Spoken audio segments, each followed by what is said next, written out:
I'm back. Well, I never really stopped watching wrestling, but I've been on sort of a content creation hiatus since just after WrestleMania. But now I'm back, and I came back with this SmackDown. And what did I find? Well, we had a stellar main event. We had some Money in the Bank qualifications, and we found out that Solo Sikoa's new Bloodline maybe doesn't want one of their members to be known as Jeff. These are my assorted thoughts on the May 16th, 2025 WWE Smackdown. Welcome to Silo Voice Wrestling on YouTube and the Silo Voice Wrestling podcast, wherever you get your podcasts. I'm Jason C. McLean. For reference, I'm recording this Saturday, May 17th, 2025. It's just before 7 p.m. Eastern, so I've seen SmackDown last night, not much else after. And I'm going to start off with one of my predictions for later in the year being completely destroyed. See, I was sure that this year Chelsea Green was going to win Money in the Bank. I mean, I really wanted it. It made sense that she lost the U.S. title because just imagine what her and her secret Hervis could do with that Money in the Bank briefcase. They could treat it like the nuclear football. They could pass it back and forth, be all secretive about it. It would be great. But honestly, when I saw that she was in a qualifying match that involved Alexa Bliss, I was pretty sure she wasn't going to win. I still had hope. The match was good. It was exciting. I knew Michin wasn't going to win, and I was hoping Chelsea might pull it off. But, I mean, obviously, even though the crowd definitely loves Chelsea now, even though she's a heel, they love Alexa Bliss more. And Alexa Bliss won. Makes sense. I don't know if she's going to win Money in the Bank, but she's at least going to be in the match, a ladder match, a PLE thing, really good. Later, following up, they did a little thing with her and Charlotte Flair outside of Nick Aldis's office. I'm not sure where they're going with that. Maybe Alexa will win Money in the Bank and Charlotte will somehow get a title and she'll challenge her. Or, I don't know. Alexa and Charlotte could be an interesting feud going forward. Also, the big reveal of that is that Julia from NXT, big signing for them like about a year ago, a little over a year ago, former NXT Women's Champion, recently shown up on Raw, attacking like the likes of Rhea Ripley and Io Sky and teaming with Roxanne Perez against Rhea and Io. That was a good tryout for her, but it makes sense that she's going to be on the main roster. It also makes sense she's going to be on SmackDown because this women's division needs an influx of new talent more than Raw's does. So really good to see that she's officially on SmackDown. Now, while Alexa Bliss qualifying for Money in the Bank makes perfect sense, Solo Sikoa does not. Now, it's not that I can't see him with the briefcase, especially seeing as he has a faction. Who knows? It could theoretically, if he wins the match, it could theoretically lead to him catching in on Jacob Fatu, if they finally split. What I can't see is Solo Sikoa in a ladder match. He seems like such a grounded performer, definitely a tough guy, but maybe he's done some in NXT that I didn't watch, but I haven't really seen him in a ladder match, and I can't really see him in a ladder match. If I'm wrong and he's been in a main roster ladder match, let me know in the comments. But still, Rey Fenix, on the other hand, who I thought was going to win, would be amazing in a ladder match. And he's also a new talent. Him winning Money in the Bank would be very interesting. So would Jimmy Uso, especially seeing as his brother Jay has a world championship. If he had the Money in the Bank briefcase, that could lead to some interesting tension. Not that they would feud again. But no, we got Solo. So fine. And it was a good match. It was an exciting match. And Solo won. Then LA Knight came down and it set up LA Knight versus JC Mateo. Now, okay, we're talking about Jeff Cobb. I thought Jeff Cobb was an interesting choice for a name for a member of the Bloodline. I mean, you got Solo, you have Fatu, you have Tama, Tonga, and you have Jeff.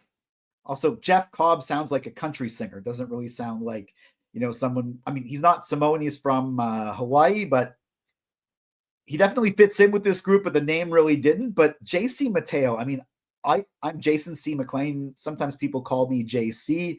Now there's another JC in representing my initials in wrestling. We're going to see how that goes. I don't know. It's still kind of an odd name for the Bloodline, but it made sense that they changed it from Jeff Cobb because Jeff Cobb really doesn't fit in. Also, obviously, WWE likes to own names, but they didn't want to own like Jacob Fatu or any of the other names that people had used previously. So we'll see where that goes. As far as a debut, of course, he wins.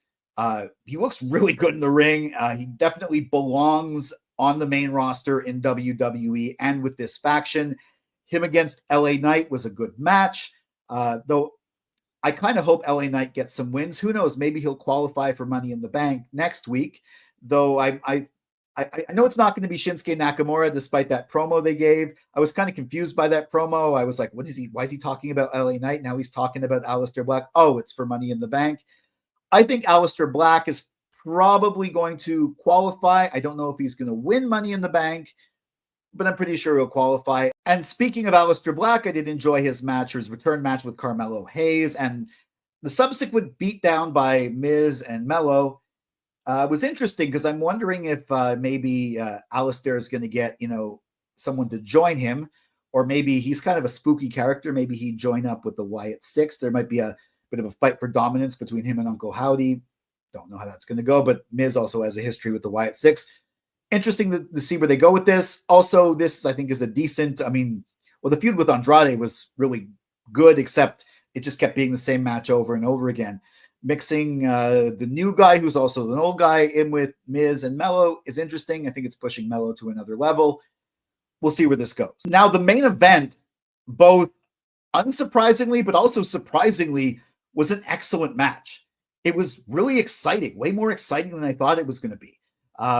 At one point, Tiffany did like a reversal midair, which looked really amazing. There was the interference, which I thought was going to end the match because I thought that it was going to end in the schmoz because they didn't want to have maybe Tiffany beat Nia clean.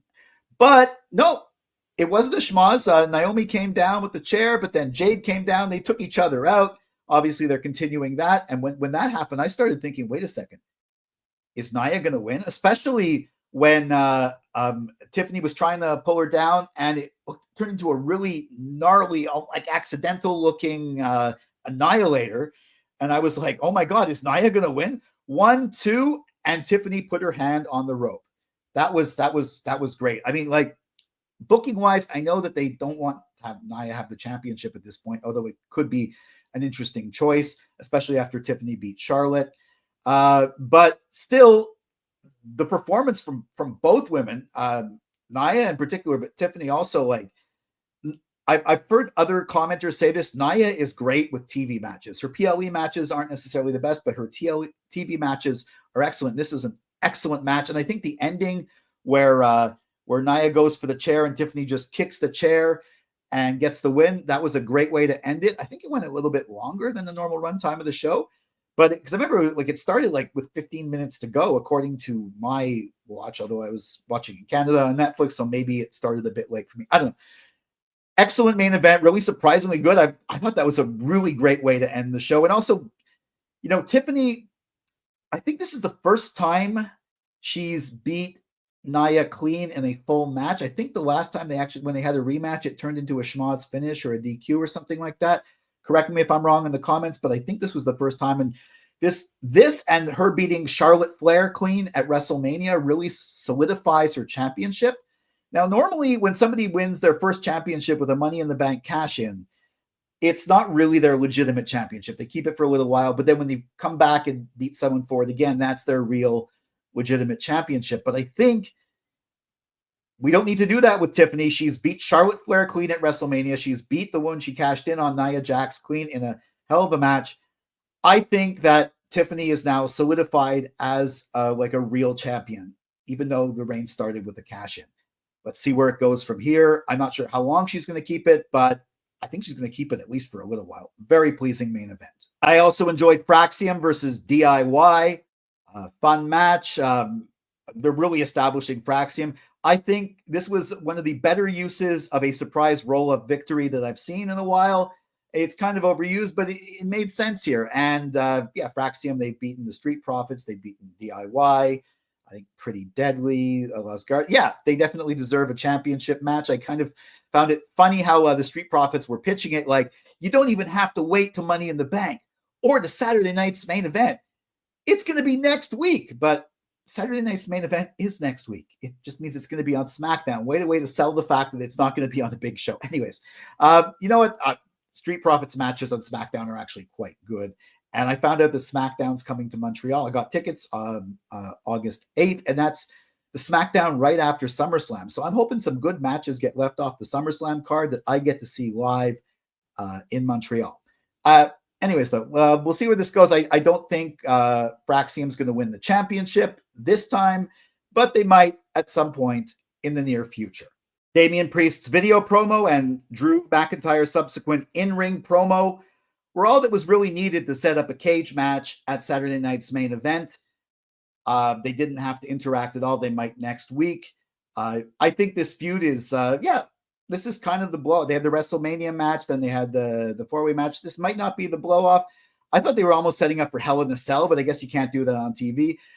They were promising total violence. I think this could be a really good way to blow off this feud and maybe put Drew into like a title picture. Damian, not sure what.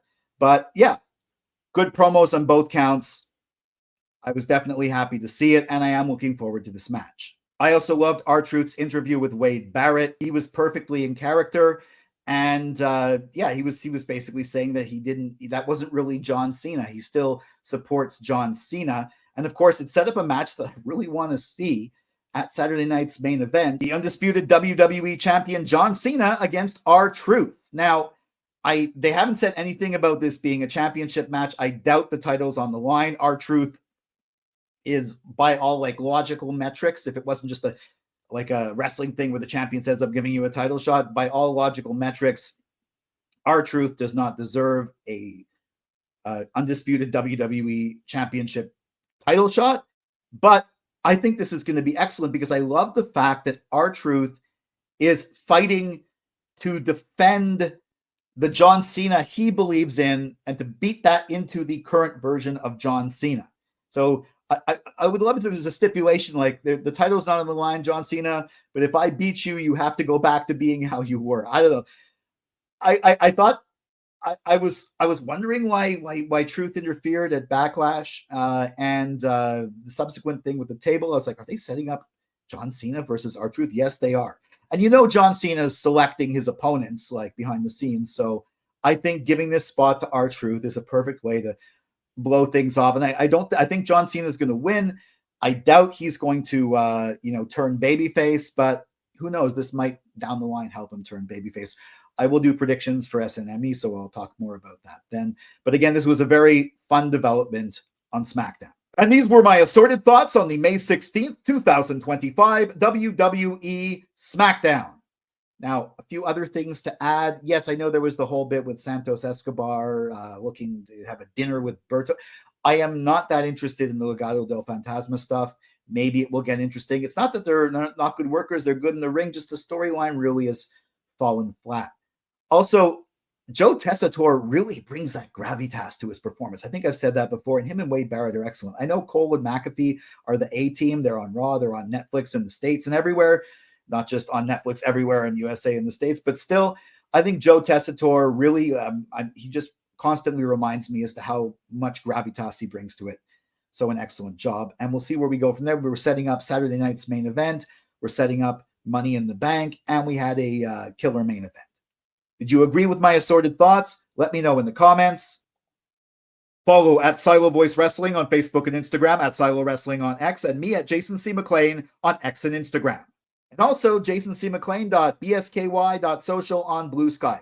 Make sure you like, share, subscribe, and ring that bell for notifications to get all my wrestling hot takes, cold takes, simmering takes, WWE Premium Live Event prediction and review videos, wrestling opinion pieces, and assorted thoughts on Raw and, of course, SmackDown.